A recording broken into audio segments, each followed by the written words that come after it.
Okay, so next topic is modern periodic law. ठीक है, जैसे कि हमने डिस्कस किया है बाकी साइंटिस्ट का, पहले डुवर्नियर आया, फिर न्यूलैंड, फिर लोथरमेयर, देन मेंडलीव। मेंडलीव के जैसे ही हमारा आ जाता है मॉडर्न पीरियोडिक लॉ। ठीक है, मेंडलीव का पीरियोडिक लॉ क्या कहता है, हमने लास्ट टाइम डिस्कस किया था। क्या कहता था मेंडलीव का पीरियोडिक लॉ कि physical and chemical properties of elements are periodic function of their atomic masses. यानी कि उसने एलिमेंट्स को कैसे अरेंज किया था एटॉमिक मास के अकॉर्डिंगली। जो मॉडर्न पीरियोडिक लॉ है ये भी ऑलमोस्ट सेम है। इन्होंने क्या कर दिया, कैसे अरेंज कर दिया, according to increasing atomic number. कैसे अरेंज कर दिया, according to increasing atomic number. समझ आ गया है, क्लियर है। तो पहले मास के अकॉर्डिंगली अरेंज था, ये कैसे अरेंज है, according to increasing atomic number. बस इतना चेंज लेके आए हैं। इतना चेंज लेके आने से पूरे का पूरा जो टेबल है वही चेंज होगा। So let's see how and why. ठीक है, तो सबसे पहले तो what is modern periodic law. What is modern periodic law, read after me. The physical and chemical properties of elements are periodic function of their atomic number। इसका meaning ये है कि अगर हम एटॉमिक नंबर के अकॉर्डिंगली एलिमेंट्स को arrange करें, then कुछ ग्रुप्स मतलब कुछ टाइम के बाद, कुछ इंटरवल के बाद प्रॉपर्टीज क्या हो जाएंगी, रिपीट। समझ आ गया, एटॉमिक नंबर मतलब 1 2 3 4 5 6 के अकॉर्डिंगली अरेंज किया, देन एक सर्टेन पीरियड के बाद जो प्रॉपर्टीज थी वो क्या हो रही थी, रिपीट हो रही थी। Is it clear. So modern periodic law clear है। आपको डायरेक्टली एग्जाम में क्वेश्चन आता है what is modern periodic law. So what is modern periodic law,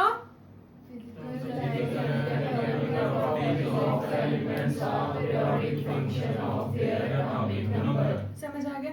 अब ये जो मॉडर्न पीरियोडिक लॉ है ये मेंडलीव से कैसे डिफरेंट है, इसमें सिर्फ एक ही चीज का डिफरेंस है। क्या डिफरेंस है, उसने क्या लिखा था, एटॉमिक मास, यानी कि उसने एटॉमिक मास के अकॉर्डिंगली अरेंज किए थे। इसने कैसे अरेंज कर दिया, एटॉमिक नंबर। सो ये डिफरेंस क्यों आया और इससे फायदा क्या हुआ। So let's see that theoretical justification, मतलब इसको हम जस्टिफाई कर रहे हैं कि हम अगर एटॉमिक नंबर कंसीडर कर रहे हैं तो व्हाई इट इज बेटर। पहले मेंडलीव ने क्या कंसीडर किया था, एटॉमिक मास। एटॉमिक मास होता क्या है, it is equal to number of protons plus number of neutron. सबको पता है ये atomic mass proton plus neutron. Proton plus neutron कहाँ होते हैं, एटम में। कहाँ होते हैं, proton plus neutron are present in the nucleus. Centre में न्यूक्लियस होता है और आसपास क्या रिवॉल्व करते हैं, इलेक्ट्रॉन्स। सबको ये पता है, ठीक है। एटम के सेंटर में क्या होता है, nucleus, this is the nucleus. समझ आ गया बच्चे। और आसपास क्या रिवॉल्व करता है, इलेक्ट्रॉन। जो प्रोटॉन्स एंड न्यूट्रॉन्स हैं वो कहाँ प्रेजेंट होते हैं, they are present in the nucleus. कहाँ प्रेजेंट होते हैं, पता है ये, ठीक है। एंड अगर प्रोटॉन्स एंड न्यूट्रॉन्स न्यूक्लियस में प्रेजेंट है, आपको पता है जो न्यूक्लियस है वो एटम में डीप सीटेड है, बिल्कुल अंदर है एटम के, क्योंकि उसके अराउंड जो घूम रहा है उसकी रखवाली के लिए, दैट इज इलेक्ट्रॉन्स। इलेक्ट्रॉन्स जो है ऐसा कह लो कि वो रक्षा कर रहे हैं, ठीक है। समझ आ गया। जैसे तो जो न्यूक्लियस है वो क्या है, डीप सीटेड। अगर जो डीप सीटेड चीज है वहां तक पहुंचने के लिए पहले कहां तक, किसका जो सामना करना पड़ेगा, जो आसपास है, ठीक है। फॉर एग्जाम्पल जो हम हैं वी आर न्यूक्लियस, हम डीप सीटेड है इन द कंट्री, बट जो हमारे आर्मी मैन है वो क्या है, दे आर इलेक्ट्रॉन्स, वो हमें प्रोटेक्ट कर रहे हैं, ठीक है, वो आसपास है, and we are in the nucleus, ठीक है। सो जब भी किसी को अटैक करना होगा सबसे पहले कहाँ अटैक होगा, इलेक्ट्रॉन्स पे कि न्यूक्लियस पे, इलेक्ट्रॉन्स। इलेक्ट्रॉन्स पे अटैक होगा तो जाके न्यूक्लियस की बारी आएगी। इट मींस जो भी रिएक्शन होगी, रिएक्शन सबसे पहले किसको देखेगी, कोई भी एलिमेंट आ गया रिएक्ट करने के लिए सबसे पहले किसको देखेगा, इलेक्ट्रॉन्स को कि न्यूक्लियस को, इलेक्ट्रॉन्स को। समझ आ गया। क्योंकि जो इलेक्ट्रॉन्स को सबसे पहले देखा जाएगा, it means electrons are more important. अब जो एटॉमिक मास था वो क्या था, it is equal to number of protons plus number of neutrons. ये दोनों ही किसके अंदर प्रेजेंट है, न्यूक्लियस। एंड न्यूक्लियस क्या है, deep seated in an atom and shielded bye electrons, क्योंकि न्यूक्लियस के अराउंड कौन घूम रहा है आसपास, इलेक्ट्रॉन्स।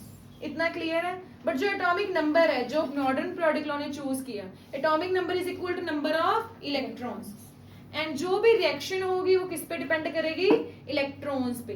पता चल गया क्यों डिपेंड करेगी, बिकॉज इलेक्ट्रॉन्स जो है एक्स्ट्रा न्यूक्लियर पार्ट है, वो आसपास घूम रहे हैं। सो जब भी किसी ने आगे अटैक करना है सबसे पहले किस पे अटैक करेंगे, इलेक्ट्रॉन्स पे। इट मींस जो भी प्रॉपर्टीज है एलिमेंट की, चाहे वो फिजिकल है चाहे केमिकल, कौन कंट्रोल करता है, इलेक्ट्रॉन्स। अगर प्रॉपर्टीज इलेक्ट्रॉन्स कंट्रोल कर रहा है, इलेक्ट्रॉन्स मतलब एटॉमिक नंबर, तो पीरियोडिक टेबल भी किसके बेसिस पे बनेगा, एटॉमिक नंबर पे। समझ आ गया? इसलिए मैंने लिखा है इलेक्ट्रॉन्स जो है they are expose to the outer environment, क्योंकि ये बाहर प्रेजेंट है। They are attacked by reagent, सबसे पहले अटैक इसी पे होगा, ठीक है। It governs the physical and chemical properties, तो सारी फिजिकल एंड केमिकल प्रॉपर्टीज किस पे डिपेंड करती हैं? इलेक्ट्रॉन्स पे। Is it clear? Why atomic number is better then atomic mass? So atomic mass किसके इक्वल होता है? नंबर ऑफ ये जो प्रोटॉन्स एंड न्यूट्रॉन्स हैं ये कहाँ प्रेजेंट होते हैं? इन द न्यूक्लियस। किस में प्रेजेंट होते हैं? न्यूक्लियस। न्यूक्लियस एटम में कहाँ है? इट इज डीप सीटेड, और जो आसपास घूम रहा है वो क्या है? इलेक्ट्रॉन्स। एटॉमिक नंबर किसके इक्वल होता है? Number of atomic number is equal to number of electrons, ठीक है। तो सबसे पहले अगर किसी ने अटैक करना है तो सबसे पहले किस पे अटैक करेंगे? इलेक्ट्रॉन्स। इसीलिए physical and chemical properties depend upon electrons, और you can say on atomic number. Is it clear? So ये भी क्वेश्चन आ सकता है कि क्यों modern periodic law is better than Mendeleev, या क्यों atomic number has been chosen than atomic mass. Atomic number का क्या फायदा है? अब इतना समझ में आ गया, ठीक है। अब इसके बाद टर्म आ जाती है पीरियोडिसिटी। टर्म का मतलब क्या है?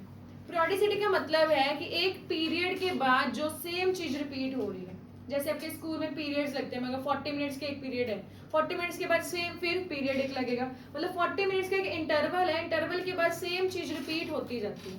तो इसको बोलते हैं पीरियोडिसिटी। क्या बोलते हैं? मतलब एक सर्टेन टाइम पीरियड के बाद सेम चीज is getting repeated. For example schools में जो पीरियड्स लगते हैं, क्लास लगती है, उसको क्या बोलते हैं हम?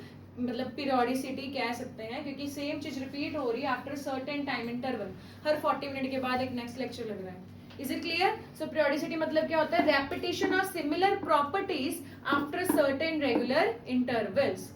क्लियर?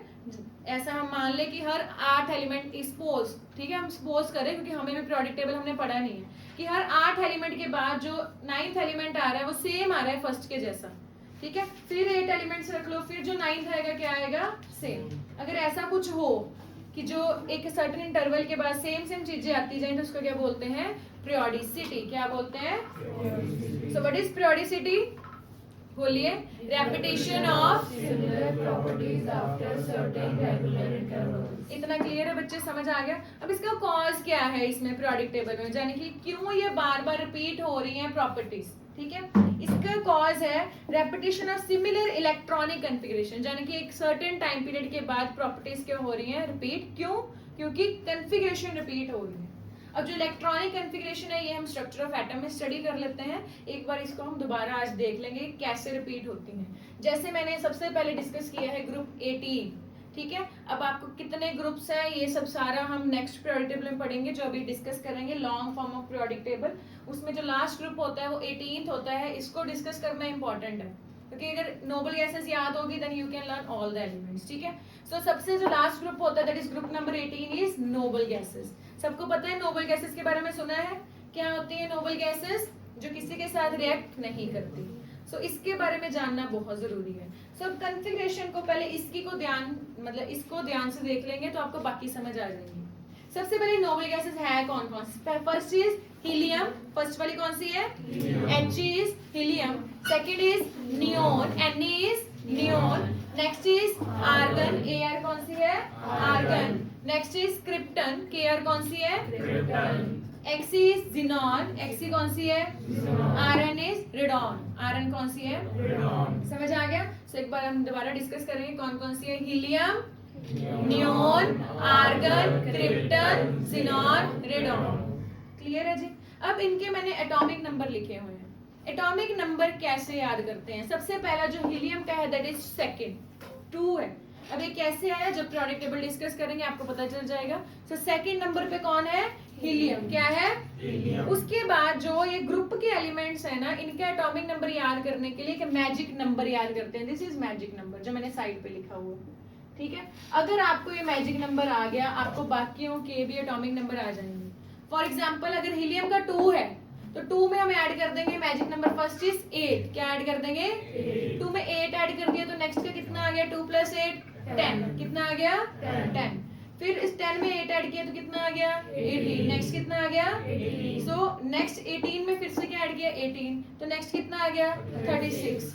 36 में फिर क्या ऐड किया 18, तो अगर 36 में फिर 18 ऐड करेंगे तो क्या आ जाएगा 54, एंड लास्ट नंबर ऐड करते हैं 32, फिर क्या आ जाता है 86। यानी कि हमें ये मैजिक नंबर ऐड करना है and we will get the atomic number of other group elements. अगर आपको ग्रुप के पहले का पता है, आप मैजिक नंबर ऐड करो, आपको बाकियों का पता चल जाएगा। क्या मैजिक नंबर ऐड किया है इसमें हमने 8, 8, 18, 18, 32। ठीक है, अगर आपने स्ट्रक्चर ऑफ एटम ध्यान से किया है then you will get to know कि क्यों 8, 8, 18, 18, 32, 32 है। ये SPDF की वजह से ही है, वो हम बाद में डिस्कस करेंगे। ठीक है, सो सबसे पहले हम कॉन्फ़िगरेशन की बात कर लेते हैं, कैसे लिखनी है। कॉन्फ़िगरेशन लिखने के लिए मैंने यहाँ पर नीचे लिखा हुआ है दिस इज ऑफ बाउ प्रिंसिपल। किसके अकॉर्डिंगली है ये? जो ऑफ बाउ प्रिंसिपल है वो हम स्ट्रक्चर ऑफ एटम में डिस्कस करते हैं, बट आपको कॉन्फ़िगरेशन दोबारा याद करवाने के लिए मैंने ऑफ बाउ प्रिंसिपल पूरा लिख दिया।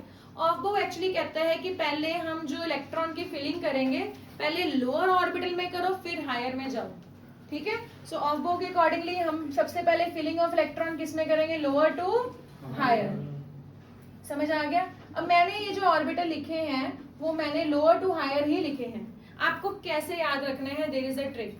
आपको क्या करना है? सबसे पहले 1s के बाद में नीचे 1s एक ही होता है, उसके बाद 2 वाला आ गया, 2 का क्या होता है? 2s and 2p। अगली लाइन में मैंने एक छोड़ के क्या लिखा है? 3s 3p and 3d। फिर अगली लाइन में एक छोड़ के क्या लिखा है? 4s 4p 4d and 4f। 4 से f शुरू होता है। समझ आ गया? 1s इज ओनली एलिमेंट, मतलब एक ही ऑर्बिटल है इसका। 2s में क्या आ जाएगा? 2s and 2p। 3s में क्या आएगा? 3s 3p and 3d। 4s में 4s 4p 4d and 4f। 4 से f शुरू हो जाएगा। फिर एक छोड़ के क्या लिख दिया? 5s 5p 5d and 5f। फिर एक छोड़ के लिख दो 6s 6p 6d and 6f। एक छोड़ के क्या लिखेंगे? 7s 7p 7d and 7f। इतना लिख लोगे पहले आप। ठीक है, ये तो इजी टू राइट है। उसके बाद आपने क्या करना है? आपने यहाँ से शुरू करके नीचे आना है। नीचे है क्या है? 2s, इसके नीचे कुछ नहीं, मतलब 7 जाएंगे। 7 क्या है? 2p। फिर उसके इसके साथ तो कुछ नहीं, फिर नीचे आएंगे। नीचे क्या है? 3s। 3s के बाद डायरेक्टली मतलब आगे नहीं, 3s के बाद आगे जाएंगे तो 3p। अब 3p के आगे नहीं जाना, पहले नीचे वाला कवर करो। नीचे क्या है इसके? 4s। अब वापस जाओ 3d, फिर नीचे वाला कवर करो। क्या है नीचे? 4p 5s। फिर ऊपर जाके नीचे वाला ऐसे ऐसे आप कवर करोगे तो आपके सारे ऑर्बिटल इन लाइन आ जाएंगे। समझ आ गया? दोबारा देखेंगे। सबसे पहले कौन सा आया हमारा? 1s। मैंने लिख दिया 1s। उसके बाद उसके नीचे कौन है? 2s। ठीक है, 2s लिख दिया। 2s के साथ कौन है? 2p। 2p के नीचे क्या है? 3s। 3s लिख दिया। फिर उसके साथ कौन है? 3p। 3p लिख दिया। 3p के नीचे कौन है? 4s। मतलब नीचे वाले पहले कवर करने हैं। नीचे वाले कवर करके फिर ऊपर जाओ, फिर नीचे वाले कवर करो, फिर ऊपर जाओ, फिर नीचे वाले कवर करो। 4s के बाद कौन आया? 3d 4p 5s। फिर ऊपर गए तो 4d 5p 6s। फिर ऊपर गए तो 4f 5d 6p 7s। फिर ऊपर गए तो 5f 6d 7p। इसको लर्न नहीं करना, ठीक है? अगर लर्न करने बैठोगे तो फिर आपको भूल भी सकता है। आपको क्या करना है? इसको ऐसे लिख लेना है, उसके ऐसे आप सारी कंफ्यूजन याद कर सकते हो। ये जो मैंने लिखा है this is according to the lower to higher. पहले लोअर वाले हैं, फिर कौन से हैं? पहले अब ये बताइए, आपको ये समझ आ गया? आपने पहले लिख लेने हैं 1s। 2s के साथ क्या है? 2s and 2p। 3s कौन सा है? 3s 3p and 3d। 4 में क्या आ जाएगा? 4s 4p 4d and 4f। फिर उसके बाद f चलता ही जाएगा। 5s 5p 5d 5f। 6s 6p 6d 6f। 7s 7p 7d 7f। मतलब f चलता ही जाएगा। ठीक है, सो यहाँ से हम शुरू करेंगे 1s से। पहले नीचे वाले कवर, फिर ऊपर जाके फिर नीचे वाले कवर। समझ आ गया? अब ऐसे ही हम कॉन्फ़िगरेशन देखते हैं हमने कैसे लिखी है। सबसे पहले नोबल गैस कौन सी है हमारी? हीलियम। कौन सी है? एटॉमिक नंबर 2, मतलब इसमें 2 इलेक्ट्रॉन्स हैं। तो दो, सबसे पहला शेल कौन सा है? 1s। 1s में कितने जा सकते हैं? 2। कितने जा सकते हैं? 2। आपको अगर स्ट्रक्चर ऑफ एटम से याद हो कि s में 2 जा सकते हैं इलेक्ट्रॉन, p में 6, d में 10 एंड f में कितने जा सकते हैं? 14। ठीक है, s में कितने जा सकते हैं? 2, p में 6, d में 10 एंड f में 14। इतना क्लियर हुआ? तो यहाँ सबसे पहले कौन सा था? 1s। 1s में कितने चले गए? 2, क्योंकि दो ही जा सकते हैं, 2 ही थे, खत्म। क्लियर? अगला आ गया नियोन। हीलियम के बाद कौन सा है? कितना एटॉमिक नंबर इसका? 10। कितना ऐड करके बना था? 10 8। अब 10 इलेक्ट्रॉन की फिलिंग करनी है, ठीक है। सो पहले कौन सा है हमारा 1s, 1s में कितने चले गए 2, यहाँ से देख के लिख रही हूँ मैं। उसके बाद कौन सा है 2s, 2s में कितने गए अगेन 2, क्योंकि s में 2 जा सकते हैं। 2p, 2p में कितने गए 6, 10 कंप्लीट हो गए।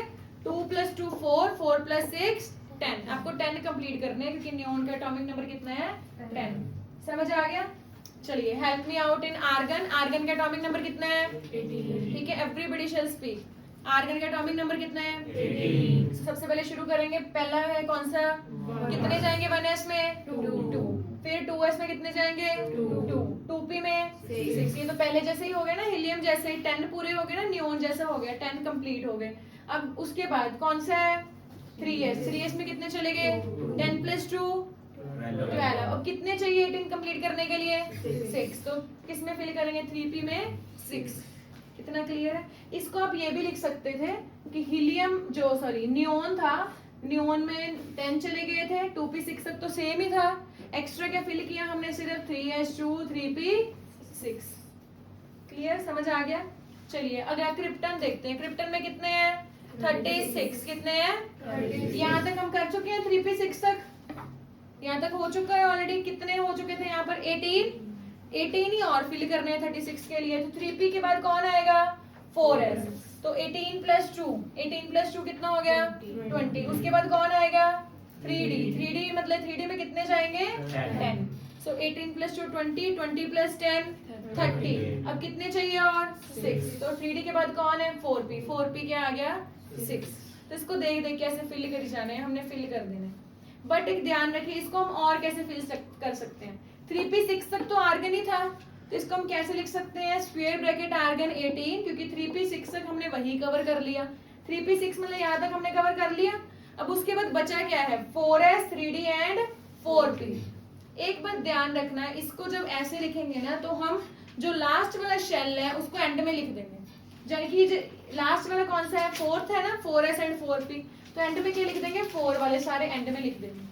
जो 3d 10 था वो थोड़ा सा पहले लिख देंगे, सिस्टमैटिक वे में ऐसे लिख लेंगे। एक्चुअल फीलिंग यही हुई है, बट जब हम सिस्टमैटिक वे में लिखते हैं तो हम क्या करते हैं, जो लास्ट वाला शेल होता है, जैसे अगर लास्ट वाला शेल 4th है तो 4th वाले जितने हैं वो एंड में लिख देते हैं।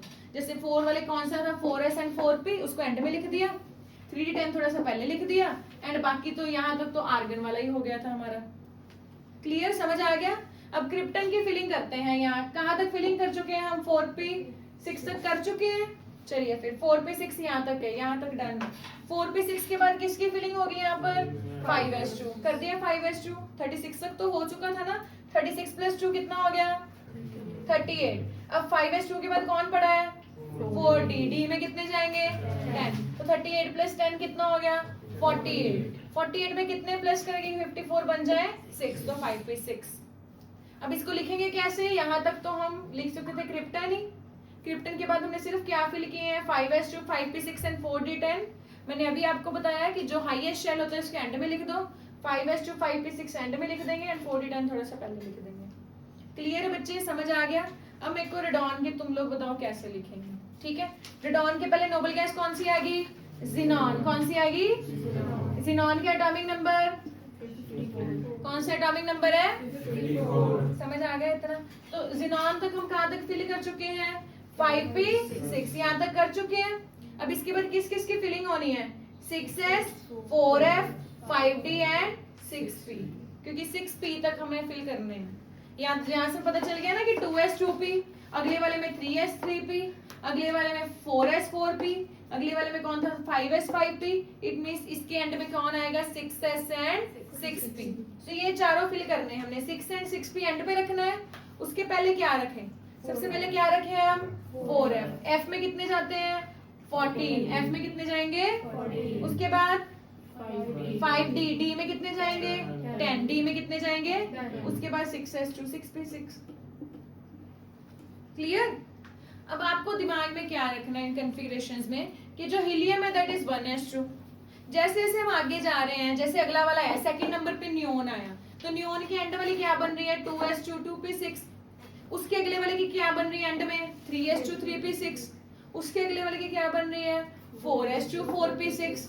उसके अगले वाले की 5s2 5p6 एंड लास्ट वाले की क्या बन रही है 6s2 6p6। यानी कि जैसे जैसे हम पीरियड वाइज नीचे जा रहे हैं एंड वाली कन्फिगरेशन s2 एंड p6 रह रही है। बस 2 वाले में 2s2 है, 3 वाले में 3s2 है, 4 वाले में 4s2 है। सो इसकी जो लास्ट वाली कन्फिगरेशन है वो क्या रह रही है सेम। मैंने यही लिखा था ना सिमिलर इलेक्ट्रॉनिक कन्फिगरेशन। सो जो लास्ट वाली है यानी कि ये जो 2s2 2p6 है, 3s2 3p6 है, 4s2 4p6 है, इट इज रिमेनिंग सेम। आप चाहे कुछ भी ना याद रखो, आप क्या करो, हीलियम तो एक्सेप्शन है 1s2 यहीं तक खत्म हो जाता है। नियोन की एंड में क्या बनती है 2s2 2p6। आर्गन की क्या बनी 3s2 3p6। क्रिप्टन की क्या बनी 4s2 4p6। इसकी क्या बनी जिनॉन की 5s2 5p6 एंड इसकी क्या बनी 6s2 6p6। समझ आ गया? क्योंकि इसकी जो लास्ट वाली इलेक्ट्रॉनिक कन्फिगरेशन सेम आ रही है, this is the cause of periodicity. तो इस लेक्चर में हमने ये भी जान लिया कॉज ऑफ पीरियोडिसिटी क्या है और इलेक्ट्रॉनिक कन्फिगरेशन लिखनी कैसे है। अगर आपको इसकी लिखनी आ गई, आपको ग्रुप के किसी भी एलिमेंट की लिखनी आ सकती है। समझ आ गया जी? सो कौन सा टॉपिक डिस्कस किया हमने? Modern periodic law. So what is modern periodic law?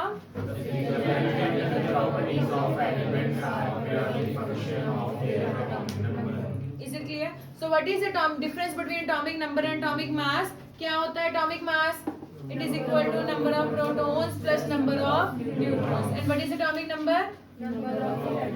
ठीक है, number of protons and neutrons किसमें प्रेजेंट होते हैं? न्यूक्लियस कहाँ होता है एटम के? Deep seated. और इलेक्ट्रॉन्स कहाँ होते हैं? आसपास घूम रहे होते हैं। सो जो भी फिजिकल एंड केमिकल प्रॉपर्टीज है किस पे डिपेंड कर रही हैं? इलेक्ट्रॉन्स पे। ठीक है, यानी कि एटॉमिक नंबर पे। What is periodicity? After certain regular intervals. Clear? And what is cause of periodicity? हमने यहाँ पर नोबल गैसेस की कन्फिगरेशन देख ली। नोबल गैसेस कौन से ग्रुप के एलिमेंट है? 18। ठीक है, 18 is of noble gases. So यहाँ पर कौन कौन से एलिमेंट्स है बोलिए? Helium, neon, argon, krypton, xenon, radon. ठीक है, अगर हीलियम के एटॉमिक नंबर 2 है तो कौन सा मैजिक नंबर ऐड करेंगे? 8 8 18 18 32। 8 ऐड करके नेक्स्ट वाले कितना बन गया? 10। फिर 8 ऐड करके 18 18 ऐड करके 18 ऐड करके 32 ऐड करके 86। ठीक है, सो पहले वाले की कन्फिगरेशन क्या बनी? 1s2। अगले वाले की क्या बनेगी फिर? 1s2 2s2 2p6। फिर नेक्स्ट वाले की लास्ट में 3s2 3p6। अगले वाले की लास्ट में 4s2 4p6। अगले वाले की लास्ट में 5s2 5p6। अगले वाले की लास्ट में 6s2 6p6। अब आप मुझे ग्रुप 1 की आप लोग लिखवाओगे कैसे बनती है। हम डिस्कस करेंगे ग्रुप 1 यानी कि अल्कली मेटल्स का। Then now you will help me out in this. ठीक है, अल्कली मेटल सबसे पहले है कौन कौन से? अल्कली मेटल्स जो है ग्रुप 1 के एलिमेंट्स हैं। कौन कौन से हैं पहले याद कीजिए मेरे साथ। Hydrogen, lithium, sodium, potassium, rubidium, caesium and francium. कौन कौन से हैं बोलिए? Hydrogen, lithium, sodium, potassium, rubidium, caesium and francium. इसको हम बोल सकते हैं हलीन। इसकी ट्रिक क्या है? हलीना ने की रब से फरियाद। ठीक है, सो हलीना की रब से फरियाद। इसकी ट्रिक से भी आप याद कर सकते हो। ठीक है, कौन सी ट्रिक है? हलीना ने की रब से फरियाद। इतना क्लियर है? इसमें भी हम एटॉमिक नंबर 1 से शुरू करेंगे। हमारा पहला एटॉमिक नंबर वाला एलिमेंट कौन है? 1। अगेन मैजिक नंबर ऐड करते हैं, बट क्योंकि ये ग्रुप 1 है सो यहाँ पर एक नंबर 2 भी ऐड करना पड़ता है। ठीक है, सो सबसे पहले क्या ऐड किया? 2। सो 1 + 2 कितना बन गया? 3। 3 प्लस अब नेक्स्ट नंबर कौन सा ऐड करेंगे? 8। क्या बन गया? 11। फिर 8 ऐड किया तो कितना बन गया? 19। अब 18 ऐड करके बताओ कितना बन गया? कर लिया? कितना बन रहा है? 37। कितना बन रहा है? 37। फिर 18 ऐड करके बताओ कितना बन रहा है? 55। Very good. फिर ऐड करो 32। कितना बन रहा है? 87। इफ यू हैव नोटिस्ड मैंने जो उधर नंबर लिखे थे उससे एक ही ज्यादा इधर लिखा हुआ है। अगर मैंने उधर 2 लिखा था तो लिथियम कितना लिख दिया? 3। अगर मैंने उधर 10 लिखा था नियोन तो इधर सोडियम कितना लिख दिया? अगर मैंने आर्गन 18 लिखा था तो इधर कितना आ गया? 19। देयर इज ये क्यों ऐसे लिखा है? जब आप पीरियोडिक टेबल पूरा पढ़ोगे ना आपको समझ आ जाएगा, क्योंकि वो लास्ट ग्रुप है। लास्ट के बाद फिर हम ग्रुप 1 में ही आते हैं जब पीरियोडिक टेबल लिखते हैं। ठीक है, सो 1 से शुरू किया, 1 के बाद कौन आ गया? 2। फिर इधर आ गया 3 पे, ठीक है, 3 के बाद फिर प्रायोरिटी पे फिलिंग करेंगे। एंड कहाँ किया हमने? 10 पे। 10 के बाद फिर किधर आ गए हम? फर्स्ट पे, यानी कि 11। समझ आ गया? सो फर्स्ट के बाद हम 18 तक फिनिश करते हैं। 18 के बाद फिर कहाँ आ जाते हैं? फर्स्ट पे आ जाते हैं। ठीक है, now you help me out in writing the configuration. So hydrogen की क्या बनेगी? हाइड्रोजन का एटॉमिक नंबर 1 है। 1 की क्या लिखेंगे? आप मुझे वहां से देख के बताइए, कन्फिग्रेशन क्या बनेगी? 1s1 क्या बनेगी? इतना क्लियर है? अब लिथियम की बताइए, लिथियम का एटॉमिक नंबर 3 है। 3 की क्या बनेगी? 1s2 and 2s1। इसको हम ये भी लिख सकते थे कि हीलियम जो है, अच्छा जो स्क्वायर ब्रैकेट में लिखनी होती है वो नोबल गैस ही लिखनी होती है।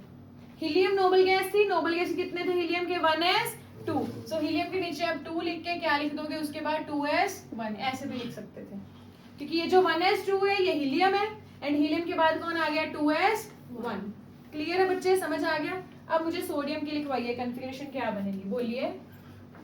1s2 next, 2s2 next, 2p6 next, 3s1, क्योंकि 11 तभी कंप्लीट होंगे। समझ आ गया? ये जो कन्फिग्रेशन है 1s2 2s2 2p6 कौन सी नोबल गैस की है?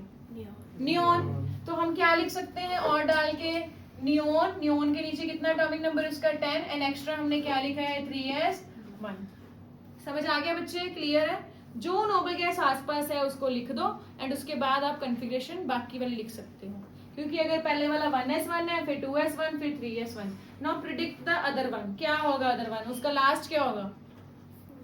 और उसके पहले नोबल गैस कौन सी है यहाँ पर? नियोन। अगले वाले में कौन सी नोबल गैस आएगी? आर्गन। आर्गन का एटॉमिक नंबर 18। समझ आ गया? Helium, neon, argon. अगर ये 1s1 है, ये 2s1 है, 3s1, ये क्या बन जाएगा? 4s1। डन? क्लियर? 18 + 1 19 भी बन गया। समझ आ गया बच्चे? चलिए, अगर नेक्स्ट आ गया हमारा रुबीडियम 37। इसके पहले वाली नोबल गैस कौन सी है? Helium, neon, argon. जहाँ आप ये देख लो कि इसके पहले वाली नोबल गैस कौन सी है? क्रिप्टन। क्रिप्टन के एटॉमिक नंबर 36। अगर ये 4s1 है, ये क्या आ जाएगा? 5s1। 36 + 1 37। समझ आ गया? सो हमने सिर्फ पहले वाली लिखने की जरूरत पड़ी, बाकी तो हम नोबल गैसेस से ही लिख रहे हैं। सो अब सीजियम। सीजियम में कौन सी नोबल गैस लिखेंगे? Helium, neon, argon, krypton. अब कौन सी आएगी? जिनॉन। जिनॉन के एटॉमिक नंबर 54 और यहाँ पर क्या लिखेंगे? 6s1। क्लियर? समझ आया है नहीं आया? Okay, next last francium. इसमें क्या लिखेंगे हम? नोबल गैस कौन सी लिखेंगे? रेडॉन। रेडॉन का एटॉमिक नंबर 86 और यहाँ पर क्या लिख देंगे? 7s1। मेरे को देखो पीरियोडिक टेबल का इतना फायदा हुआ कि अगर मुझे पहले की कन्फिग्रेशन पता है, मैंने बाकी के खुद लिख लिए कि अगर वो 2s1 है, नेक्स्ट वाला 3s1, 4s1, 5s1, 6s1 and 7s1। So this is what you call periodicity. And इसका कॉज क्या है? इसकी जो लास्ट वाली कन्फिग्रेशन क्या है वो रिपीट हो जा रही है।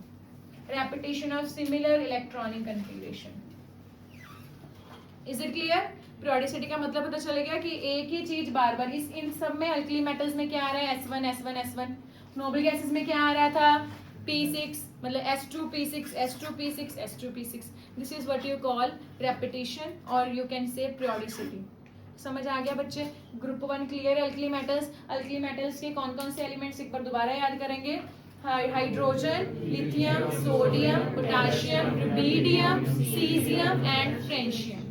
So I hope this lecture is clear to you. Next we will continue with long form of periodic table.